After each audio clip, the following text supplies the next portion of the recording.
Hi everyone and welcome to Moviana. Today we will summary Enola Holmes. To the start, the game was well and truly afoot, intertwined, in fact based around the real person called Sarah Chapman, who is widely considered to have been a pioneer in gender equality and fairness at work. This sequel focused on Enola proving herself and not living in her brother's, Sherlock's, shadow whilst battling with, forming allies, and a love that was blossoming between herself and Lord Tewkesbury, and well, the hunt to find Bessie's sister Sarah. So with that, I thought I'd recap, break down and explain all that there was to take away from this movie and case, so let's get into it. Here is Enola Holmes 2 ending explained. Just to let you know, this video will contain spoilers. This movie was set in 1988 and was focused around a fictional match company called Lions Matches. Typhus was claiming the lives of many of the girls who worked in the factory, or at least that's what we and the people of London around that time were led to believe, when it was in fact something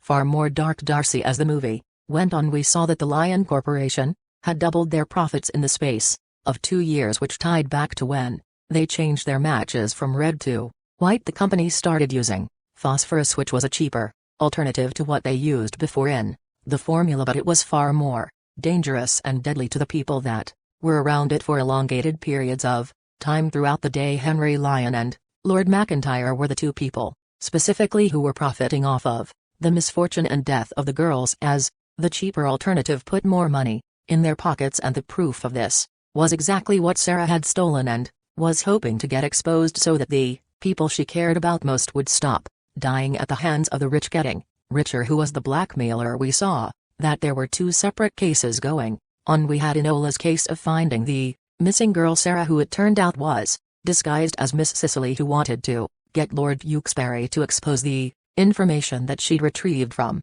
the office at the Lion Match Company. She stole the important documents and contracts that showed the change of formula. We saw in only solve this when Lord Tewkesbury was confessing his love for her after she realized that she'd be stronger in an alliance rather than constantly pushing people away and wanting to prove herself on her own. One of the many lessons that she learned from her mother. We also had Sherlock's case, which was vexing him, which was focused around extortion and blackmail, which we later found out was coming from Lord McIntyre and Henry Lyon into the bank of an individual, whilst Lord McIntyre thought in the final scene that it was Sarah who was blackmailing them.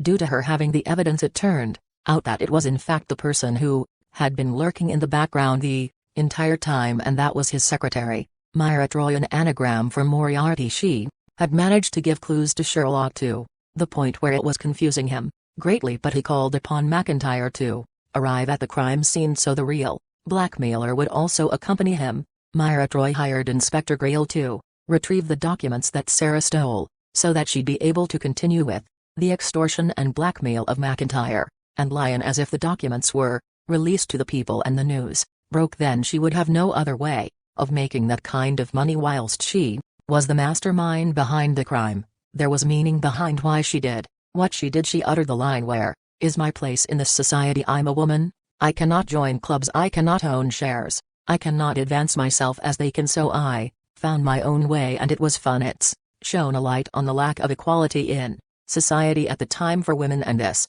was simply her way of advancing herself financially and being able to take care of herself. Once she was arrested at the end of the movie, we did see in the newspaper in one of the closing moments that she managed to escape the police when she was being taken to prison, and she escaped on horseback, meaning that there is a possibility that she could potentially occur in the third movie. With the nature of the escape, it does make me wonder if Enola's mother and Meredith were behind it. Was Sarah Chapman real? The character in the movie, Sarah Chapman, was not a fictitious person. Sarah Chapman was a real individual who was born in 1862 and died in 1945. She worked for Byron and May Matches and was a leader in the Match Girl strike, which occurred in 1888. The strike that took place was due to the poor working conditions of the factory that they were working in, and also the mistreatment of the women that were working there. 400 people walked out of the factory on the day in question, and it was one of the first things that ultimately left a lasting legacy on the trade union movement, as they themselves formed a union of women matchmakers for the people that worked in the factory. This is what we saw mirrored in the closing moments of the movie, with Sarah and the rest of the workers storming out.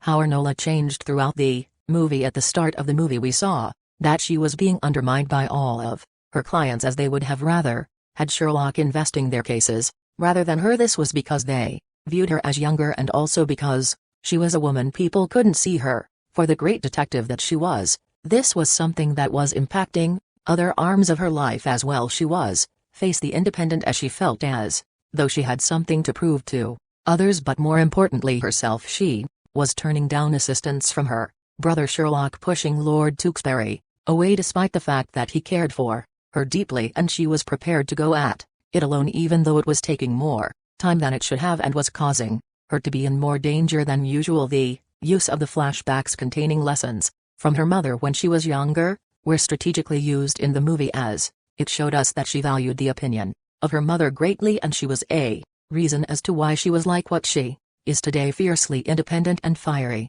However, once another was broken out of prison by her mother and Meredith, we saw her teach her another valuable lesson, and it was that she's far stronger when she chooses her allies. Being on her own is what landed her in prison, but a collective broke her out of prison, showing that when you choose the people to let and care for and work with, you can be far stronger and smarter in the way that you work and act. This then allowed her to grow closer to Sherlock in working on the same case at the same time. At the end they arranged to check up on each other, and also it allowed her to let Lord Tewkesbury inside of her heart rather than watching him from afar and being upset and jealous that they weren't together. The post-credits scene after the credits started rolling, we saw that the time that Sherlock was supposed to meet with another at his flat, a knock did occur at the door, but it wasn't Enola, it was in fact Dr. John Watson. This is the first introduction of a partnership that I imagine is going to run throughout the franchise of movies that continued to be made starring this cast, so it will be good to see Sherlock now form a bond with his best friend and assistant as the movie progresses. I thought the second movie in this world was really good. There were so many changes in the case that it genuinely had me confused, and I found myself second-guessing what was occurring in front of me. Millie Bobby Brown was great as Enola Holmes, and the character felt genuine, raw and believable. Her personal journey of growth in this movie was easy to connect to, and I found myself constantly rooting for her. Henry Cavill is Sherlock is a casting that I feel shouldn't work due to the previous iterations of the character, but it brings something so unique and fresh to Sherlock that alongside Millie Bobby Brown as another, it's the perfect combination. I like the truth behind the plot of this story, having the stories of Sherlock and Enola set back in the 19th century rather than the 21st is quite nice, as it provides a stark contrast to the TV series, and we don't often get to see London around that time, so the set